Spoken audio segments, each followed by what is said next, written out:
Pues acompáñame a el Evangelio de Marcos. ¿Pueden creer que ya lo vamos a terminar? Literal es este miércoles y el que sigue, y se acabó. Ha estado muy padre, ¿no? Bueno, Marcos capítulo 15.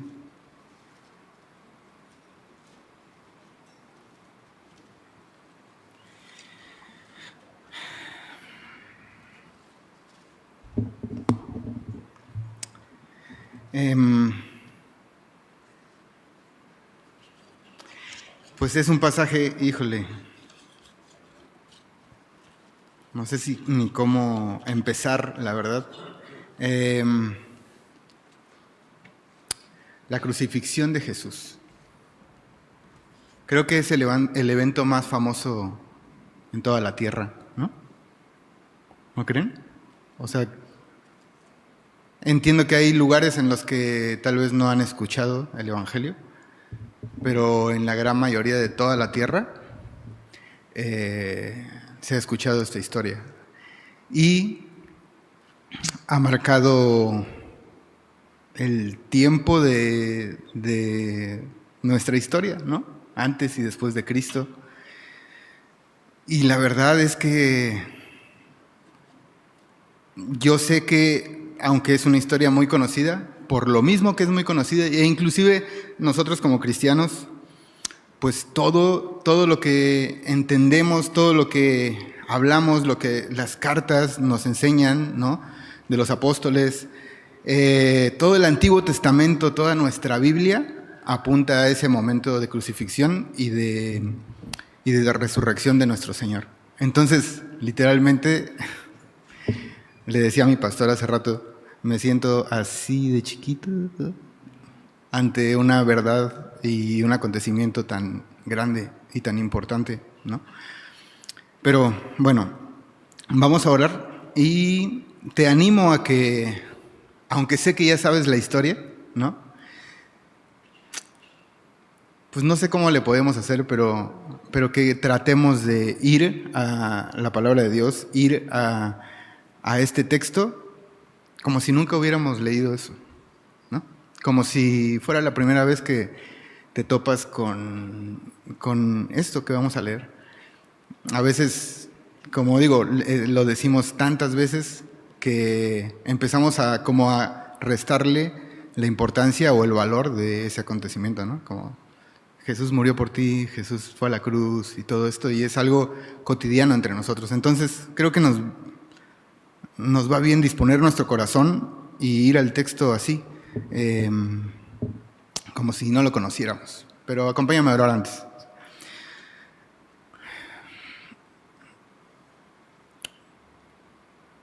Padre, muchas gracias porque nos permites abrir tu palabra. Y muchas gracias por lo que vamos a leer hoy, Señor. Por favor, ayúdanos a cada uno de los que estamos aquí, no importa la situación en la que vengamos o estemos, la edad que tengamos. Ayúdanos a ver hacia ti, hacia tu cruz, de una manera que podamos, como veíamos el domingo, podamos ver quién realmente eres tú y no hacernos una imagen falsa tuya, Señor. Te pido, por favor, que nos ayudes a que nuestra mente sea renovada como habla tu misma palabra, Señor, y que podamos ver lo que tú has hecho, podamos conocerte, podamos admirarte y podamos, pues, ser transformados, Señor. Por favor, haz una obra en nosotros el día de hoy. Te lo pedimos en el nombre de Jesús. Amén. Muy bien. Pues vamos a leer del verso 1 al verso 5 de Marcos, capítulo 5, ¿no? Dice: muy de mañana, habiendo tenido consejo los principales sacerdotes con los ancianos, con los escribas y con todo el concilio, llevaron a Jesús atado y le entregaron a Pilato. Pilato le preguntó: ¿eres tú el rey de los judíos? Respondiendo él, le dijo, tú lo dices. Y los principales sacerdotes le acusaban mucho. Otra vez le preguntó Pilato diciendo, ¿nada respondes? Mira de cuántas cosas te acusan. Mas Jesús ni aun con eso respondió, de modo que Pilato se maravillaba. Entonces, lo primero que vemos aquí es que vienen trayendo a Jesús atado, ¿no? Sinceramente no creo que lo hayan atado porque pensaran que se fuera a escapar, porque ya lo hubiera hecho hace horas, ¿no? Estuvo toda la noche el Señor en este juicio, pero con los sacerdotes, con los escribas, ¿no? Con el concilio, viendo cómo podían acusarle para quitarle la vida, ¿no? Y acordaron llevarlo a Pilato. ¿Por qué acordaron esto? Bueno, porque ellos ya no tenían ya no podían ejercer esa parte de la ley de quitar la vida a alguien. Al estar oprimidos por Roma, si querían tener un juicio en el cual alguien debía morir, tenía que hacerlo Roma, ellos no podían hacerlo, ¿no? Si hubieran podido, lo hubieran hecho ellos, pero no podían. Otra cosa es que si ellos también se hubieran atrevido a hacerlo, porque vimos también en otros pasajes que a Jesús se le quería apedrear, ¿no? Para matarlo. Entonces, si en este caso ellos hubieran hecho esto, Jesús tenía muchos seguidores y seguramente se iba a levantar una revuelta, y en ese tiempo había muchas revueltas en contra de Roma y había conflictos. Entonces, podían irles mal a los sacerdotes, ¿me entienden? O sea, aparte, tenemos que situarnos en el momento en el que estamos. Es la fiesta de la Pascua.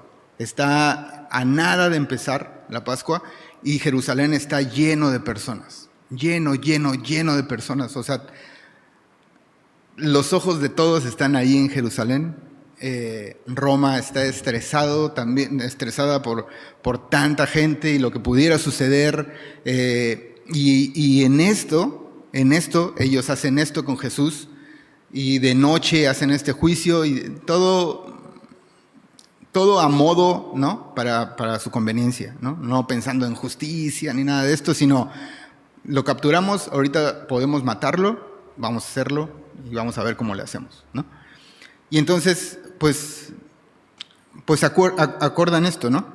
Y lo llevan muy de mañana. Este día era un viernes, muy por la mañana, y tenían que hacer las cosas rápidamente, por lo mismo que estábamos hablando ahorita. Entonces, lo llevan ante Pilato y le dicen estas falsas acusaciones. No podían hacerle acusaciones verdaderas. ¿Por qué? Porque no había de qué acusarlo, ¿no? O sea, ¿de qué lo iban a acusar? Ellos sabían lo que Jesús había hecho. Lo más que podían acusarlo era, no, es que él está diciendo que es Dios, ¿no? Porque eso es lo que, según esto, les ofendía a los fariseos, ¿no? Que él se estaba diciendo que era Dios y ellos decían que no era Dios, ¿no? Y entonces esta ofensa era lo que los llevaba, según esto, en su celo por Dios, para pues quitarlo, ¿no? De la escena. Pero la misma Biblia, la misma palabra, inclusive Pilato nos dice que él se dio cuenta que era por celos. O sea, ellos estaban entregando a su Mesías, a su rey, por celos. ¿Por qué por celos? Porque Jesús hacía cosas que ellos no podían, y que no, ellos eran los sacerdotes, ellos eran las personas, según esto, indicadas, que tenían que tener a Dios y manifestar a Dios, pero no lo estaban haciendo, y Jesús lo estaba haciendo. Entonces ellos, ardiendo en celos, empiezan a hacer todo esto. Ahora, ¿a qué nos recuerda esto? ¿Quién más estuvo celoso y quiso hacer como Dios? Ya lo tienes en la mente, ¿no? Entonces, pues vemos esto. Y algunas de las acusaciones por las que le tenían que acusar era, pues, una, que probablemente le dijeron a Pilato, ¿sabes qué? Él dijo que va a destruir el templo. Y como habíamos visto antes, ellos no estaban como en contra del templo, aunque era el templo judío, pero estaban un poco, pues sí, cooperando, perdón, con la reconstrucción, y no era como que ellos quisieran derrumbar un templo, aparte que eran muchos problemas haciendo eso. Otra de las cosas es que estaban diciendo, es que él está diciendo que es el rey de los judíos. ¿Eso qué significaba? Que entonces César no es nuestro rey. Y qué locura, porque ellos mismos, sabiendo que su único rey es Dios, con tal de llevar al Señor a que lo crucifiquen, a que lo maten, ellos le dicen, oye, pues se supone que el único sobre nosotros es el César, ¿no? Y él dice que es nuestro rey. Entonces eso eran cosas que iban sumando para que Pilato pudiera condenarlo, ¿no? Otra de las cosas es que podía haber hecho sedición, ¿no? Armado revueltas, sabes que anda con muchos hombres y se está poniendo de acuerdo para ir contra Roma y todo esto. Y entonces esas eran las falsas acusaciones, ninguna de ellas era verdadera, todo estaba manipulado. Entonces, dice el verso 2, Pilato le preguntó, ¿eres tú el rey de los judíos? Respondiendo él le dijo, ¿tú lo dices? Dice, y los principales sacerdotes le acusaban mucho. Otra vez le preguntó Pilato diciendo, ¿nada respondes? Mira de cuántas cosas te acusan. Mas Jesús ni aun con eso respondió, de modo que Pilato se maravillaba. Y vamos a Isaías 53, verso 9. Acompáñame ahí.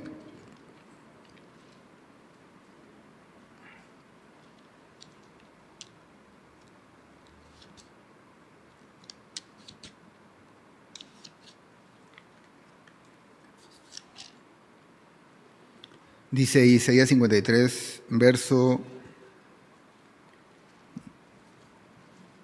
9. Perdón, no es 9. A ver.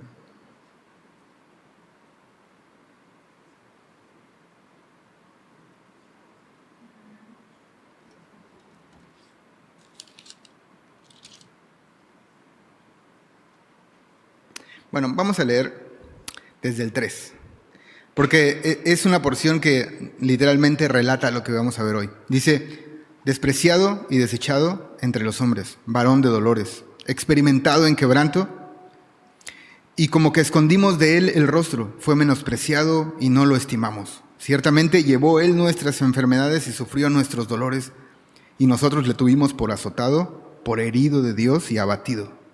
Mas él herido fue por nuestras rebeliones, molido por nuestros pecados. El castigo de nuestra paz fue sobre él, y por su llaga fuimos nosotros curados. Todos nosotros nos descarriamos como ovejas, cada cual se apartó por su camino, mas Jehová cargó en él el pecado de todos nosotros. Angustiado él y afligido no abrió su boca. Ese era el verso. Como cordero fue llevado al matadero, y como oveja delante de sus trasquiladores enmudeció y no abrió su boca. Entonces, vemos la verdad en todo este relato que vamos a hoy estudiar. Hay innumerables momentos en los que la escritura se cumple en muchas partes. La verdad no nos va a dar tiempo de ver cada lugar en donde Jesús está cumpliendo la escritura, porque de verdad abres los salmos y están llenos de partes en donde ves a Jesús en la cruz. Apenas estoy haciendo mi devocional en Lamentaciones, y el primer capítulo es como la cruz, ¿no? Y, o sea, abres cualquier pasaje y te lleva a eso, ¿no? Está apuntando a Jesús. Pero, bueno, vemos esta imagen de un cordero llevado al matadero que no abrió su boca. Y dice que Pilato se maravillaba. Y esto es algo que nos debe llamar la atención, porque Pilato está acostumbrado a eso. O sea, Pilato, dice la historia, que era un hombre despiadado. Y al ser un hombre despiadado, seguramente enjuició a muchos, ¿no? Y estaba acostumbrado a ver que cuando estaban en un juicio, y cuando, creo que todos nosotros, ¿no? estamos ante un juicio, o si hemos estado, o si, pues vas ahí a defenderte, ¿no? O sea, y más si te están acusando de cosas que no son, ¿no? Todavía si estás siendo acusado de cosas que son, pues tal vez puedes callar, ¿no? Pues no tienes cómo defenderte, es la verdad. Pero cuando estás siendo acusado por cosas que son mentiras, lo lógico es que te defiendas. Y entonces aquí Pilato está viendo y dice, o sea, no te vas a defender, no vas a responder nada. Y dice que él se maravillaba. Esta porción, Dios lo usó para hablarme esta semana. Y es que muchas veces puede ser que muchas veces recibimos ofensas justas. Y creo que más bien todas son justas porque es lo que merecemos. Pero bueno, dentro de cómo pensamos, puede ser que tú estés haciendo algo, pues bueno, ¿no? Que estés ayudándole a alguien a algo y esa persona en vez de contestarte amablemente, tal vez te conteste ofendiéndote, ¿no? O tú sabes que estás haciendo, sí, algo para el bien de otra persona y eso se vuelve, parece que en tu mal, ¿no? Y vemos a Jesús completamente inocente y completamente amoroso y que todo el tiempo se la pasó sirviendo a otros y hemos visto todo esto en estos días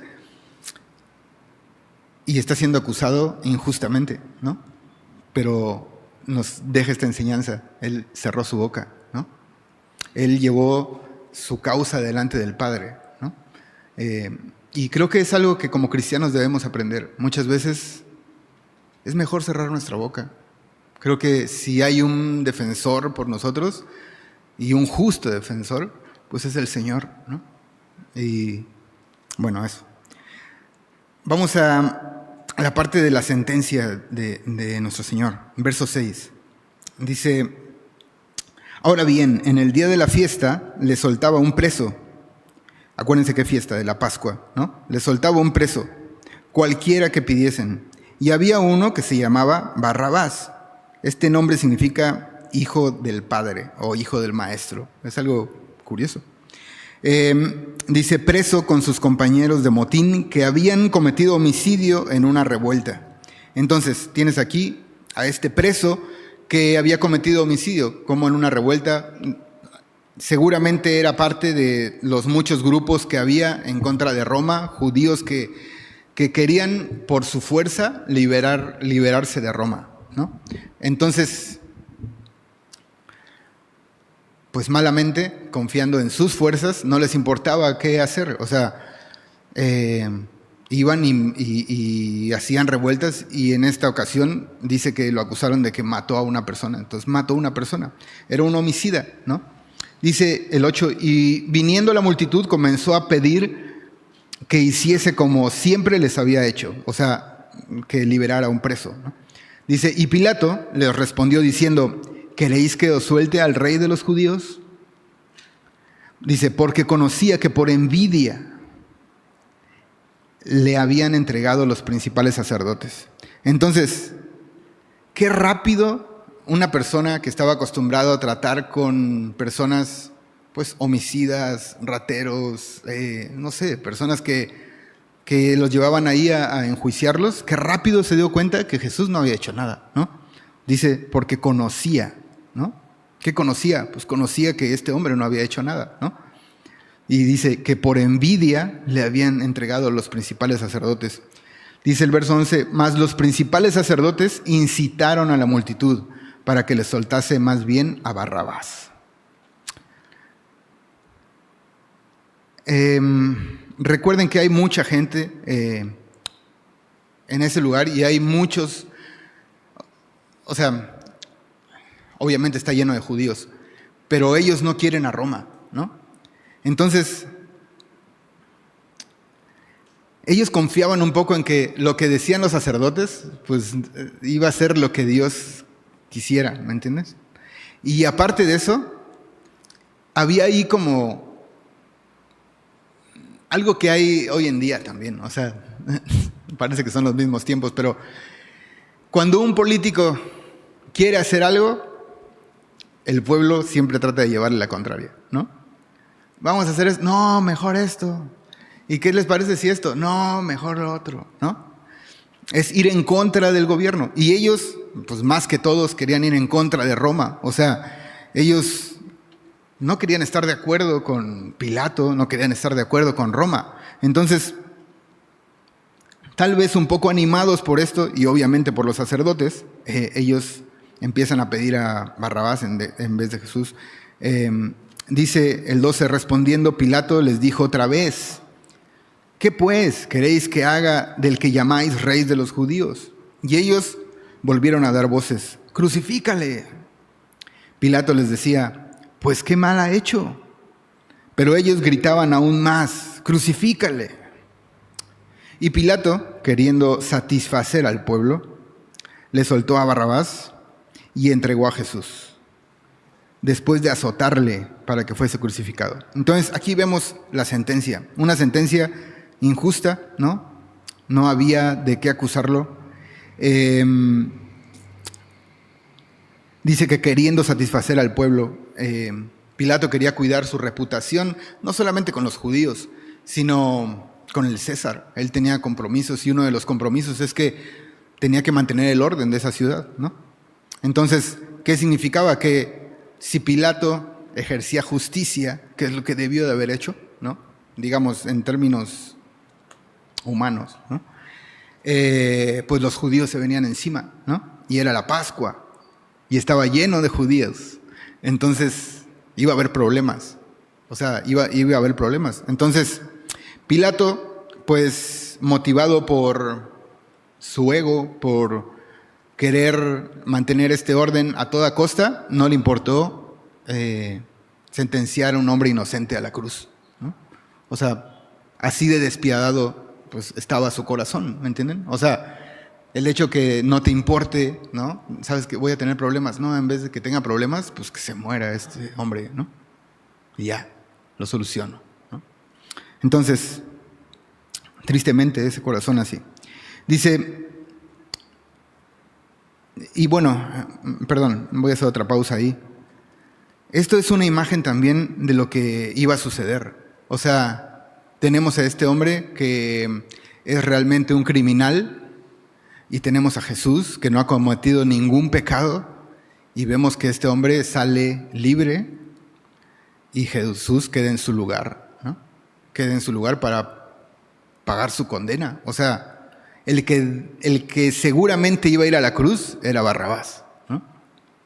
Jesús no tenía por qué ir, no había nada con qué enjuiciarle y este hombre sale libre, ¿no? Aunque era un criminal, y Jesús se queda en su lugar para recibir esa condena.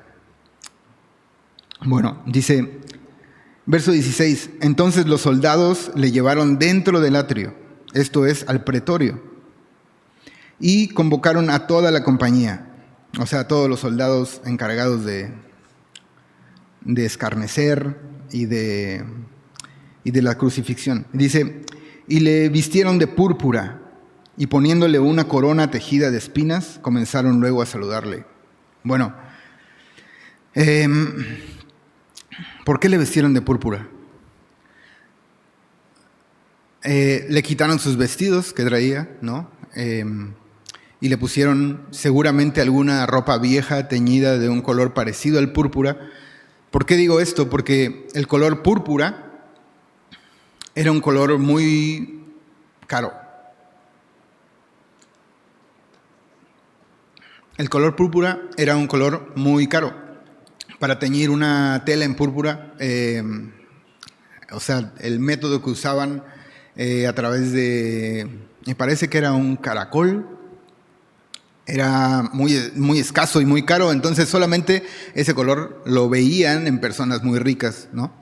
En reyes, así. Entonces, probablemente, o sea, sabiendo el costo de esto, no iban a tener ropajes púrpuras ahí accesibles, pero probablemente alguna ropa vieja por ahí o un trapo viejo, ¿no? De ese color o parecido a ese color, probablemente había ahí.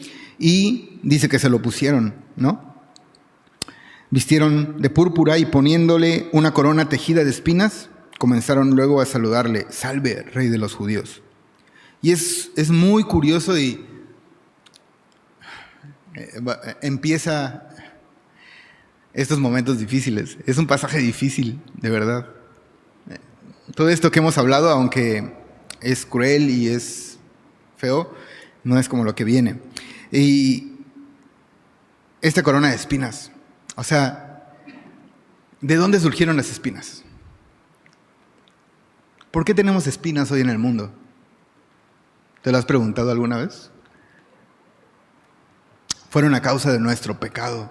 Fue una maldición a causa de lo que nosotros hicimos. Nosotros pecamos y Dios dijo esto, que la tierra iba a ser ahora maldecida y que iban a salir cardos y espinos de ella y que ahora cuando tú quisieras cosechar iba a ser difícil, ¿no? Lo cual quiere decir que antes no era así, ¿no? Entonces tomaron estas espinas y hicieron una corona y se la pusieron. Ahora tenemos que entender que Jesús es Dios hecho carne.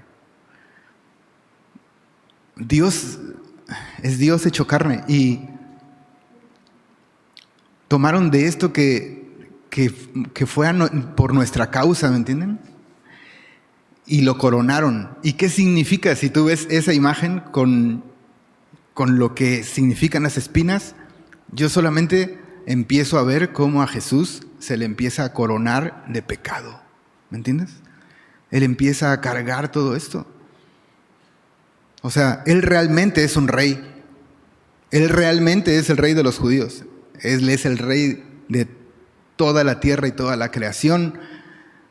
Pero están tomando esto para burlarse de Él. Y si tú ves tu Biblia, no hay ninguna letra roja, ¿no? Jesús sigue guardando silencio. Wow.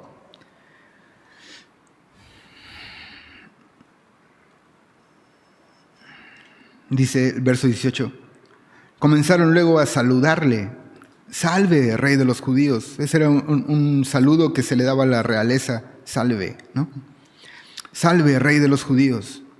Y le golpeaban en la cabeza con una caña y le escupían. Esta palabra escupían no es solamente que le escupió un guardia, sino que lo llenaron de escupitajos, ¿no? Y puestos de rodillas le hacían reverencias. Después de haberle escarnecido, o sea, burlar, esa palabra también escarnecido, es una burla extrema, ¿no? No es como se burlaron de mí, me dijeron algo feo, ¿no? No es una burla normal, pues. Es burlarse hasta cansarse. Después de haberle escarnecido, le desnudaron la púrpura y le pusieron sus propios vestidos y le sacaron para crucificarle. Ahora, nota bien estas palabras, porque las vamos a encontrar en este y en otros 2 versículos, me parece. Dice, le sacaron para crucificarle. ¿Qué quiere decir eso? ¿Por qué no dice, y salió para ir a la cruz? ¿Por qué dice, y le sacaron? Bueno, varias cosas antes de pasar con lo que viene. Una, a Jesús lo azotaron, ¿no? Antes de sacarlo.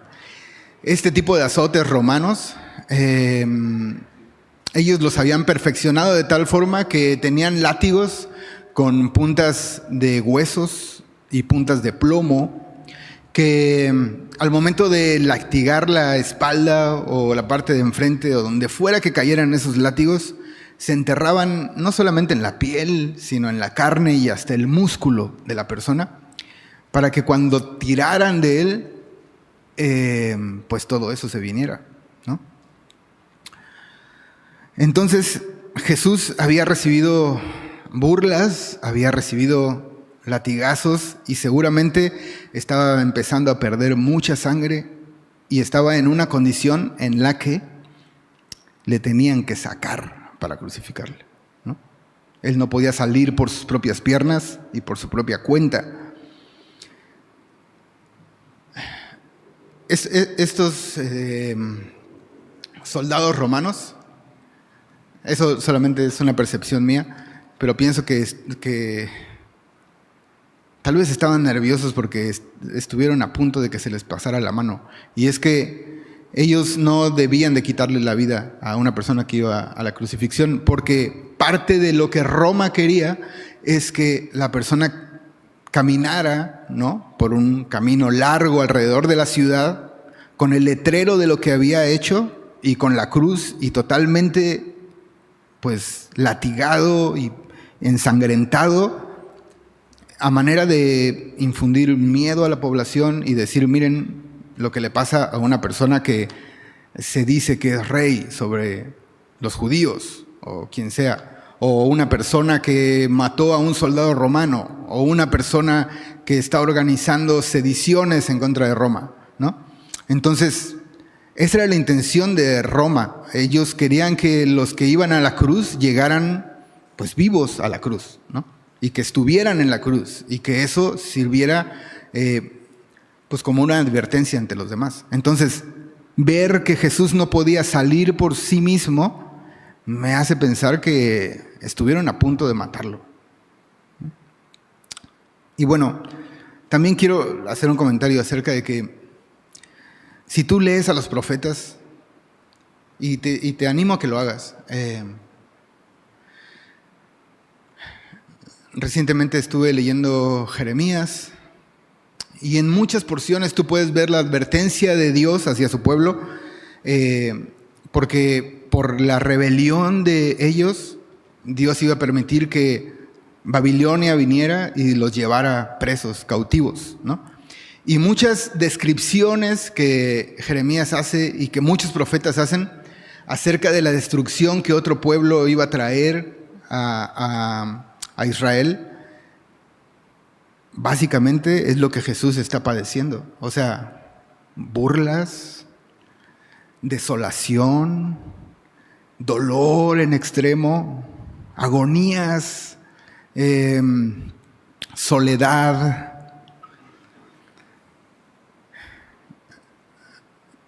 Todo esto. Y vemos aquí que ellos, sin saberlo, y los del Sanedrín y Poncio Pilato, sin saberlo, poniéndole este letrero de rey de los judíos. Yo solo veo una imagen, que hablaba con mi hija de eso el otro día. Veo una imagen de un verdadero rey muriendo o yendo a morir por su pueblo, ¿entienden? Porque eso es lo que el pueblo de Israel merecía, y no solamente el pueblo de Israel, sino todos nosotros merecíamos, ¿no? Esa burla, ese escarnio, ese dolor, pero Jesús está decidiendo cargarlo en él, ¿no? Está decidiendo llevarlo. La vergüenza. El ir a la cruz era una vergüenza. Dicen los historiadores que muchas veces a los que iban a la cruz, como los que iban a ser crucificados, iban desnudos, ¿no?, para que fuera más vergonzoso aún. Entonces, probablemente porque están en la Pascua, probablemente puede ser que por eso no lo hayan hecho, ¿no? Pero a lo que voy es que era algo muy, muy, muy vergonzoso. O sea, muy vergonzoso. Caminar por la ciudad en la que vives, en donde todos te han visto. No es como ahora que estás en una ciudad grande y la mayoría de gente no te conoce, ¿no? Pero ahí la mayoría de gente se conocía. Y solo imagina qué sería para alguno de nosotros ir así en medio de burlas, en medio de desnudez, en medio de dolor, yendo a la cruz, ¿no? Dice verso 21: y obligaron a uno que pasaba, Simón de Cirene, padre de Alejandro y de Rufo, que venía del campo, a que le llevase la cruz. Bueno, esta es otra palabra que nos lleva a pensar esto, que Jesús estaba sumamente débil, y es que obligaron a este hombre a cargar su cruz, ¿no? Jesús debía cargarla, pero seguramente no podía cargarla, ¿entienden? O sea, intentaba cargarla, pero no podía. ¿Y qué pasaba? Pues nunca iban a llegar a la crucifixión, o se iba a morir en el camino, ¿no? Entonces obligaron a este hombre. Y es algo muy curioso porque Marcos lo pone como si lo conociéramos, ¿no? ¿No? ¿Te das cuenta de cómo está escrito? O sea, si tú lo lees, es como Dice, y obligaron a uno que pasaba, Simón de Cirene, padre de Alejandro y de Rufo, que venía del campo, a que le llevase la cruz, ¿no? Y tú puedes decir, ok, padre de Alejandro y de Rufo, y pues yo no sé quién era, ¿no? Pero probablemente a quien les estaba escribiendo este evangelio sí sabían quién era. ¿Me entiendes? Y hay dos referencias importantes. Una está en Romanos 16:13, en donde el apóstol Pablo manda saludos a Rufo, ¿no? Y seguramente, bueno, esa es una. Y la otra está en Hechos 13:1, en donde igualmente aparece un Simón que es de la misma región de donde era este Simón, de Cirene, que esto era en el norte de África. Entonces, esto es algo hermoso, porque vemos a este hombre que pasaba solamente por ahí, y los romanos lo obligaron a llevar esta cruz.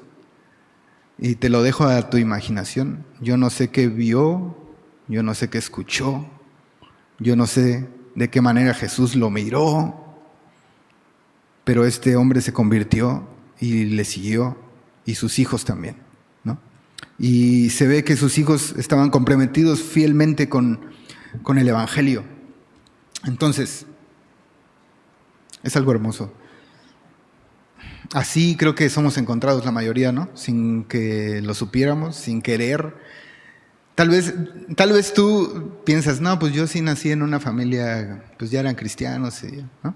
¿Hay algunos así aquí que nacieron en familias cristianas? ¿Sí? El otro día tuve una conversación con mis hijos de eso. Y probablemente a lo mejor piensas, no, pues a mí no me salió al encuentro así como dicen, y que pues uno andaba así nada más y de repente Jesús, y alguien te habló de Jesús y tu vida cambió de repente, ¿no? Pero mis hijos o tú que me oyes hoy, tú no pudiste controlar en dónde ibas a nacer, ¿me entiendes? O sea, Jesús decidió ponerte en ese hogar sin que fuera tu voluntad, ¿me entiendes? Él por su gracia lo hizo, al igual que por su gracia, los que no nacimos en un hogar cristiano, le escuchamos y le vimos. Entonces, a todos. Nadie lo merecíamos y a todos Jesús nos encontró así, sin que lo buscáramos.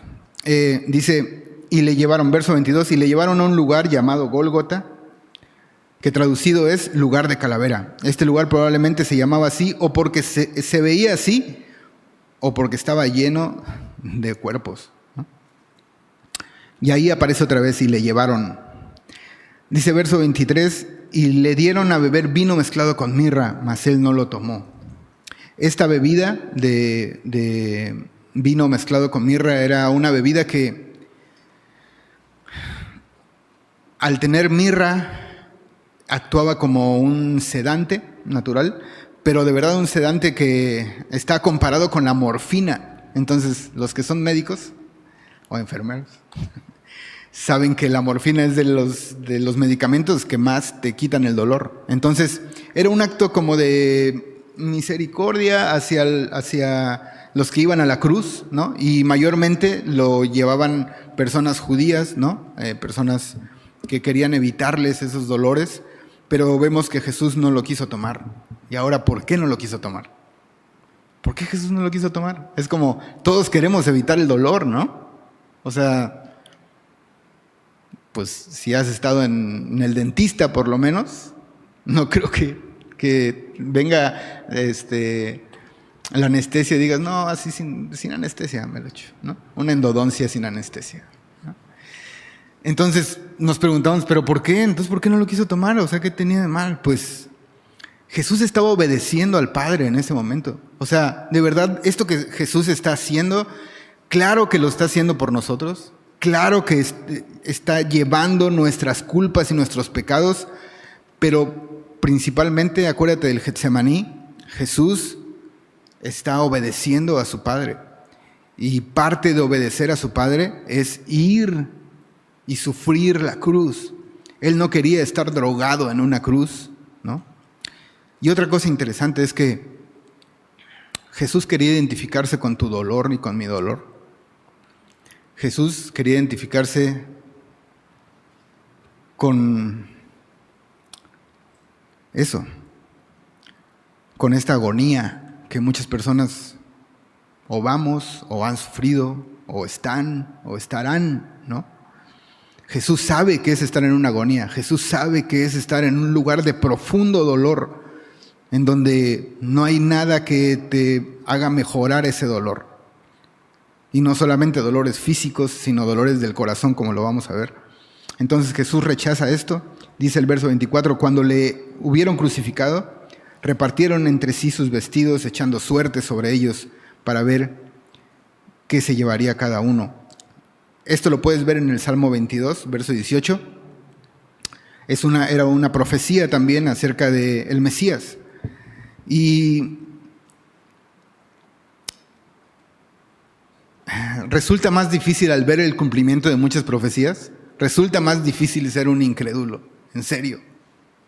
¿Cómo haces para que una profecía de que unos soldados van a tomar los vestidos y van a echar suerte sobre ellos se cumpla si estás en una cruz? O sea, si estás en esa condición, ¿cómo haces? Lo único que puedes hacer, ¿cómo haces para que se cumpla que el día que nació Jesús es el día que los profetas lo indicaron? ¿Cómo lo haces?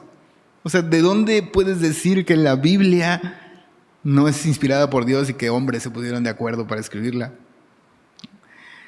Pero bueno, está cumpliendo esta profecía.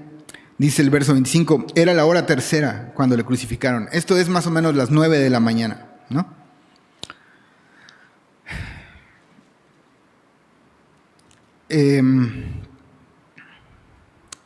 Ya hablamos de que probablemente pudo haber sido desnudo, puede haber sido con un taparrabos solamente, y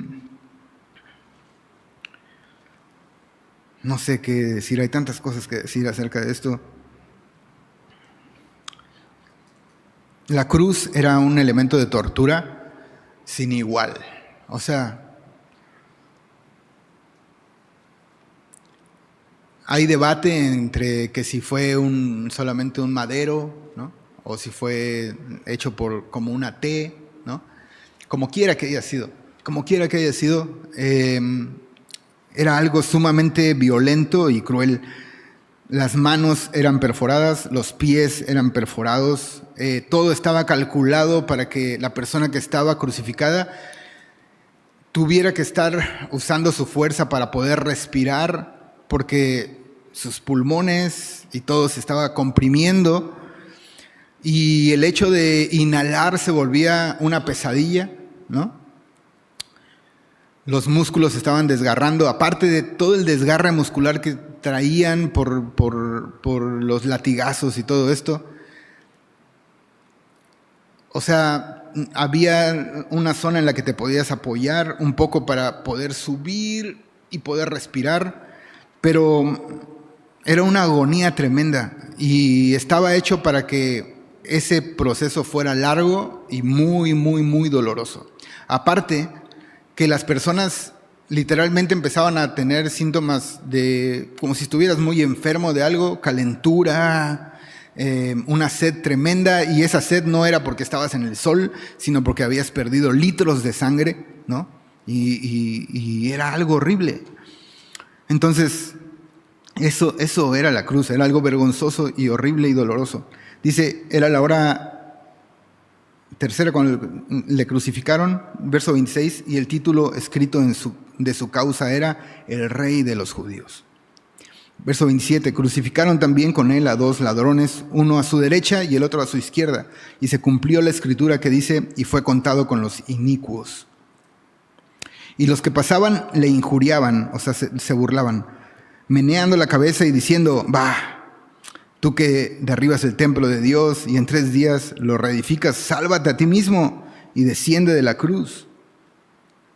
De esta manera también los principales sacerdotes, escarneciendo, se decían unos a otros con los escribas, a otros salvó. Eso es muy curioso. Ellos sabían que Jesús había salvado a otros. ¿Se dan cuenta? A otros salvó, a sí mismo no se puede salvar. Entonces ellos admiten que Jesús había salvado a muchos. Dice el verso 32, el Cristo, Rey de Israel, descienda ahora de la cruz para que veamos y creamos. También los que estaban crucificados con él le injuriaban. Verso 33, cuando vino la hora sexta, esto es más o menos las 12 del día, hubo tinieblas sobre toda la tierra hasta la hora novena. Y a la hora novena Jesús clamó a gran voz diciendo, Eloi, Eloi, lama sabactani, que traducido es, Dios mío, ¿por qué me has desamparado? Pues solamente leemos burlas y más burlas, y tenemos que tener en nuestra mente que Él es Dios, y tenemos que tener en nuestra mente que Jesús no ha abierto su boca. Jesús sigue entregando su vida como un buen siervo, entregando su vida para glorificar a su Padre, entregando su vida en donde debiéramos estar nosotros. Pero llama la atención esto, ¿no? Verso 33, cuando vino la hora sexta, hubo tinieblas sobre toda la tierra. Esto no es que fue que se puso una nube, ¿entienden? Sino que se oscureció. Y hay personas que han estudiado los fenómenos de los astros y el universo, y ahora hay herramientas para poder hacer simulaciones, ¿no? A través del tiempo y ver si había eclipses en esos tiempos y cosas habían ocurrido, ¿no? Así como predicen hacia el futuro, ¿no? Va a haber un eclipse en tal año, lo mismo lo hacen hacia atrás. Y han estudiado esto y resulta que no hubo nada. O sea, no que no hubo nada, sino resulta que no estaba pronosticado nada, ¿no? No había un eclipse próximo, algo que fuera a oscurecer la tierra. ¿Y de qué nos habla esto? Que el creador del universo, que el Padre, provocó esto, hizo esto como una señal, y no solo como una señal, de verdad yo pienso, es la hora más horrible para nuestro Salvador. Él ya experimentó que sus discípulos, si te lo has preguntado, ¿dónde están? No sé, ¿verdad? ¿Quién sabe? No hay nadie, no hay una sola persona a su alrededor que esté ahí en su momento de muerte. O sea, yo tenía pláticas y decía, creo que de las cosas que ningún ser humano a veces quisiera, aunque muchos lo padecen así, es que en la hora de tu muerte estés completamente solo, ¿me entiendes? Completamente solo, y menos si es una muerte en agonía y que hay un lapso en el que tú estás consciente de lo que está pasando, ¿no? Porque puede ser que hay muertes instantáneas y bueno, ya, ¿no? Pero si es un lapso de un día, por lo menos, y no hay nadie a tu alrededor, ok. Pero aquí, el que se fue de la escena es Dios mismo. Dios le da la espalda a Jesucristo, le da la espalda a Dios. Y por eso hay oscuridad en la tierra. Jesús sabe que Dios no le está escuchando. Jesús sabe que el odio de Dios y su justicia está sobre él. Jesús sabe que está lleno de pecado. O sea, el peor de los pecados que conozcas, bro. El peor de los pecados que has cometido. Toda tu vida pecaminosa y la mía y la de todo el mundo está sobre él. Y Dios, al ver esto y siendo santo, se airó contra su Hijo y derramó toda su ira sobre él. Y parte de su ira es eso: soledad, angustia, quebranto, dolor. ¿Qué más? Ponle lo que tú quieras. Ponle lo que tú quieras. Desolación, flagelación, un cuerpo que totalmente ya no parece un cuerpo humano, no porta la imagen de Dios ahí. Completamente pisoteado por Dios, y Jesús lo sabe. Y el mundo se oscurece en ese momento. Y Jesús, tal vez hemos sentido en algún momento esa, y no tiene ninguna comparación, pero si has sido cristiano por algunos años, tal vez has sentido días en los que parece que Dios no está ahí, ¿no? ¿No has sentido así como oro y así, como que no me escuchan? No sé. No sé cómo sabemos que sí nos escucha a veces, pero, o sea, es como un sentimiento, ¿me entiendes? O sea, no sé, ¿no? Probablemente, tal vez es nuestra mente. Pero si has concebido alguna vez, como David lo hizo y le dijo a Dios, por favor, no quites de mí tu espíritu, ¿no? El hecho de que Dios esté distante de ti es algo feo y triste. Ahora, Jesús ha estado desde la creación del mundo. No ha perdido su comunión con el Padre. Él no sabía qué es eso. Y Él decidió vivir eso por nosotros, para que la persona más alejada de Dios sepa que Jesús sabe qué es estar alejado de Dios. Y aparte, Él está recibiendo la ira de su Padre por nuestros pecados. Dios mío, ¿por qué me has desamparado? Verso 35 dice, y algunos de los que estaban allí decían al oírlo, mirad, llama a Elías. Y corrió uno y empapando una esponja en vinagre y poniéndola en una caña, le dio a beber, diciendo, dejad, veamos si viene Elías a bajarte. Esta es una escena antes de que Jesús entregue su vida. Eso es algo que se me olvidó mencionar, pero aquí no le están quitando la vida a nadie. Jesús está entregando su vida por nosotros. ¿Sale? Nadie está quitándole la vida, ni Roma, ni los judíos, ¿no? Ni sus discípulos. Nadie se la está quitando. Ahora, ¿quién es el culpable de esto? Pues ahí sí somos todos, ¿no? Pero Él está entregándola voluntariamente. Entonces, dice que corrió uno y empapando una esponja en vinagre, se la dio a beber. Algunos dicen que el vinagre servía para aplacar un poco la sed. No sé si contarlo, pero... Bueno, pues cuando estaba estudiando esto, se me hizo muy extraño, demasiado extraño, que el vinagre te quitara la sed. ¿Alguien ha probado el vinagre puro? ¿Sí? ¿Te ha quitado la sed? No. Bueno, pues yo pensé lo mismo. Yo dije, ¿cómo? No me cuadra, ¿cómo? O sea, no. Entonces, casualmente, era muy noche y yo tenía mucha sed. Y dije, pues voy a beber. Y entonces fui y hice la prueba. No al grado de Jesús. Y no tenía la sed de Jesús, ¿eh? O sea, Jesús está casi sin sangre. Está con muchísima sed. Y tomé una cucharada de vinagre. Y mi cuerpo reaccionó de una forma horrible. Lo primero es que me estaba como ahogando, ¿me entiendes? Hice como... O sea, y no fue algo que yo quise provocar o algo así, sino solamente quería saber que si me quitaba la sed.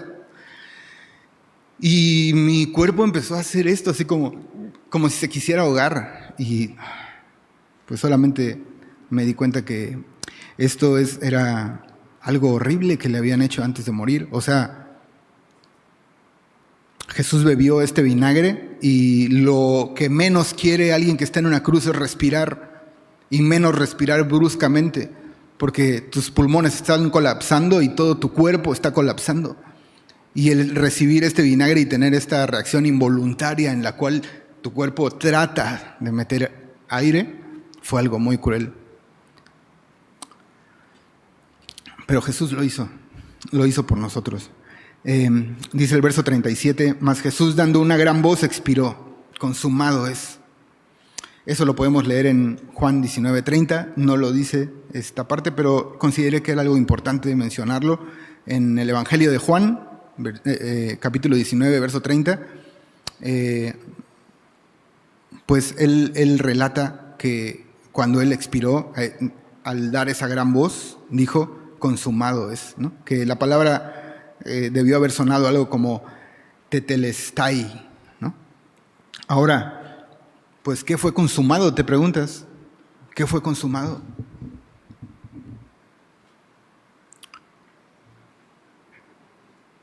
Pues, te lo cuento un poco porque no sé si logre abarcar todo. Imagínate, hay cartas que hablan solamente de esto. Él pagó por todos nuestros pecados. Por todos. O sea, todos, bro. Todos, en serio, todos. Él nos hizo libre de la culpa Él cumplió toda la ley a la perfección. Todo lo que Dios demandó, Él lo hizo.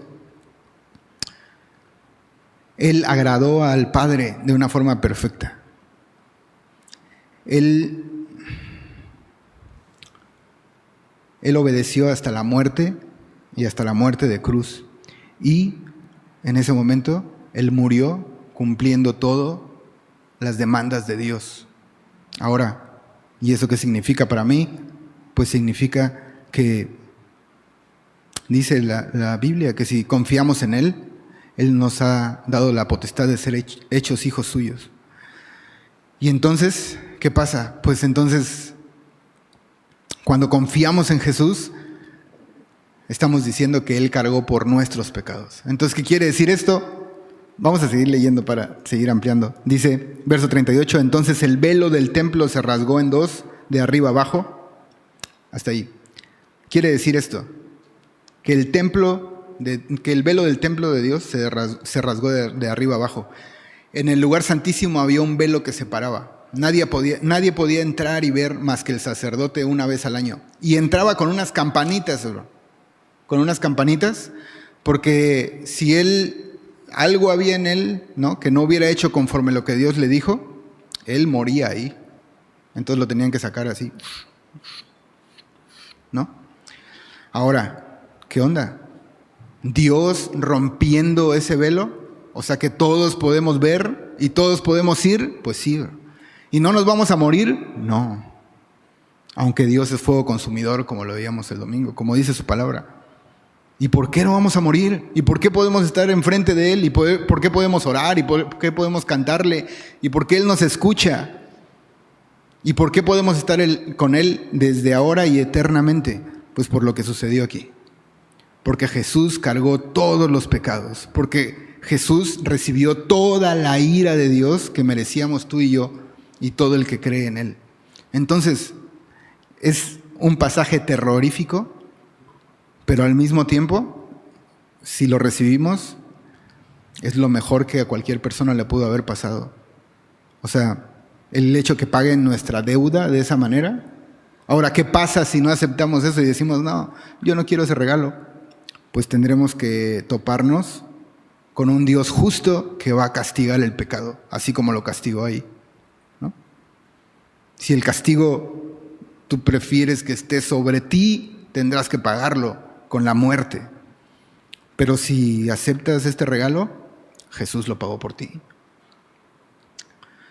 Dice el verso 39, y el centurión que estaba frente a él, viendo que después de clamar había expirado así, dijo, verdaderamente este hombre era hijo de Dios. También había algunas mujeres mirando de lejos, entre las cuales estaban María Magdalena, María la madre de Jacobo el menor, y de José y Salomé, quienes cuando él estaba en Galilea le seguían y le servían, y otras muchas que habían subido con él a Jerusalén. A ellas les debemos estos relatos, y ellas son las únicas que están ahí, aunque están de lejos, pero están, por lo menos fueron a ver, ¿no? Ningún otro discípulo está ahí, ni nada, y gracias a ellas podemos saber lo que sucedió en ese momento. Dice, verso 42, cuando llegó la noche, porque era la preparación, es decir, la víspera del día de reposo, más o menos restan 3 horas para que entre el día de reposo, y en ese día no podía haber alguien en una cruz colgado, ¿no? Que estuviera muerto, pues, porque aparte la Biblia dice que todo aquel que es colgado de un madero es maldito, ¿no? Entonces no podía estar nadie ahí. Entonces dice José de Arimatea, verso 43, miembro noble del concilio, esto es de los fariseos, de los escribas, de todos ellos. O sea que él estuvo cuando se hizo todo este juicio, él estaba ahí, probablemente no habló ni nada, pero él estuvo ahí con ellos. Dice que también esperaba el reino de Dios, vino y entró osadamente a Pilato y pidió el cuerpo de Jesús. Pilato se sorprendió de que ya hubiese muerto, y haciendo venir al centurión le preguntó si ya estaba muerto, e informado por el centurión dio el cuerpo a José. Nuestro Señor murió rápidamente, o sea, tomando en cuenta estadísticas, porque las personas que estaban en una cruz a veces duraban días en la cruz. antes de morir. Entonces Jesús murió en un lapso de 6 horas más o menos. Por eso él se sorprende y dice, vayan a ver si ya murió. ¿Cómo que ya murió? ¿No? Ahora, José de Arimatea nos enseña tanto, de verdad. Él era un seguidor de Jesús, pero estaba en lo oculto, ¿me entienden?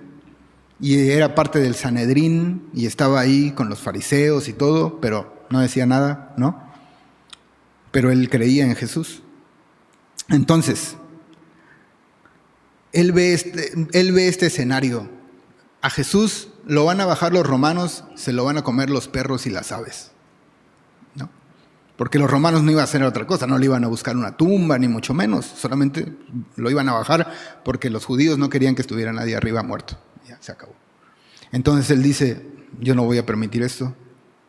Y se arma de valor, pero no se arma de valor solamente para ir a hablar con Pilato, sino él tenía que públicamente entonces decir que era un seguidor de Jesús. O sea, los fariseos se iban a enterar.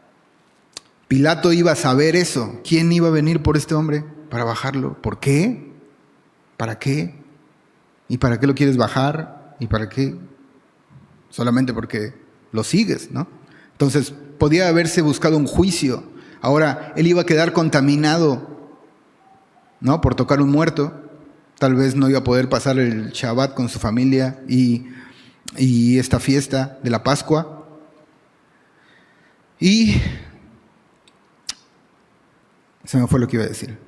Y esto, o sea, él tenía que arriesgarse a todas estas cosas por ir a bajar a Jesús.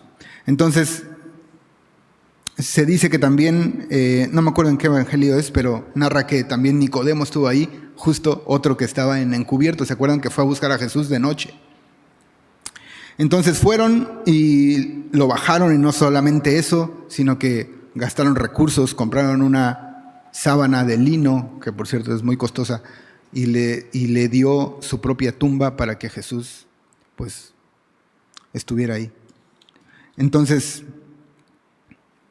dice verso 46, el cual compró una sábana y quitándolo lo envolvió en la sábana y lo puso en un sepulcro que estaba cavado en una peña e hizo rodar una piedra a la estrada del sepulcro. Y María Magdalena y María, madre de José, miraban dónde lo ponían. Y ahí acabamos. ¿Por qué digo que nos enseña tanto?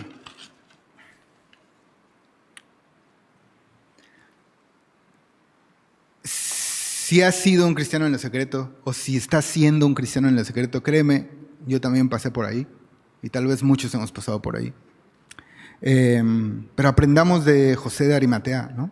Sale a la luz y lleva gloria a Dios a través de tu fe. Vale la pena dejar lo que sea para seguirlo de cerca. Tal vez su familia también lo rechazó por ser cristiano, ¿no? Siendo un judío y ahora siendo cristiano. Pero bueno, todo esto que hemos leído, ¿qué nos deja? Pues si no has confiado en Jesús, hoy puede ser el día en que Jesús te salve por cargar tus pecados. Solamente tienes que confiar en lo que Él hizo en esa cruz. Si eres un creyente, debemos de saber y de caminar creyendo que Él fue crucificado para cargar nuestra vergüenza. ¡Qué vergüenza de ser unos pecadores! Él cargó nuestro pecado, Él cargó nuestra culpa. Si te sientes culpable enfrente de Dios cuando vas a Dios, bro, confía, Jesús pagó, Él pagó tu culpa.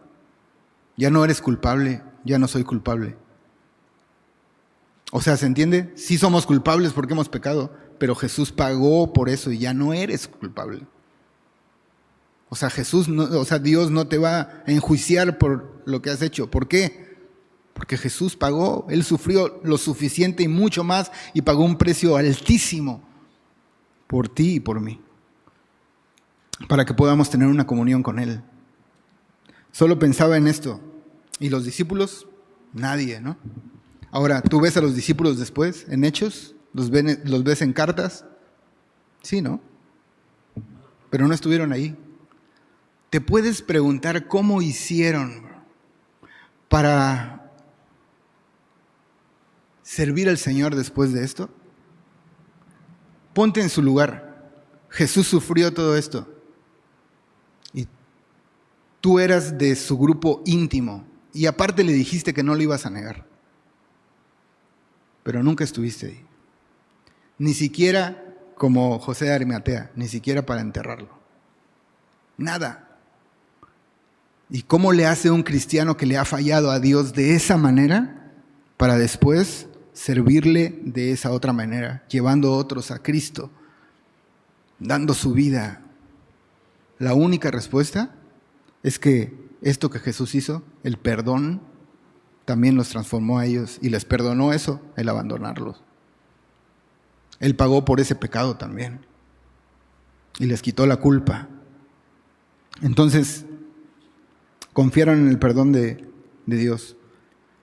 Romanos 8:11 dice: mas Dios muestra su amor para con nosotros en que siendo aún pecadores, Cristo murió por nosotros. Yo sé que podríamos seguir, me extendí muchísimo, podríamos seguir por mucho tiempo hablando de esto, pero vamos a orar. Y si el Señor hoy te ha hablado, igual que a mí, vivamos al pie de la cruz. Todo cristiano necesitamos ir a ese lugar más frecuentemente de lo que vamos, porque a través de eso somos transformados y podemos caminar sus pisadas. Señor, gracias por este capítulo en tu vida, tan oscuro, Señor, y cruel, y doloroso, y vergonzoso, Señor. Por darle gloria a tu Padre y por amarnos, Señor, cumpliendo esos mandamientos de honrar al Señor con todo, con toda la mente, el corazón, Señor. De amarlo, Señor. Y también de amar al prójimo como a ti mismo. Y lo vemos ahí, Señor. Lo hiciste porque nosotros no podemos. Hiciste todo eso porque nosotros no podíamos cumplir. Porque merecíamos morir, Señor. Pero nos has amado a tal grado que te entregaste de esa manera tan cruel y dura, Señor. Porque eso es lo que merecíamos, el justo juicio de Dios. Pero lo único que hemos recibido de ti es tu gracia, tu amor, tu misericordia, tu perdón, tu libertad, Señor. Así es que ayúdanos a vivir así, recordando lo que tú hiciste, pero viviendo libres por fe y dándote gloria, porque tu sacrificio no fue en vano, Señor. Te adoramos, Señor, en el nombre de Jesús. Amén.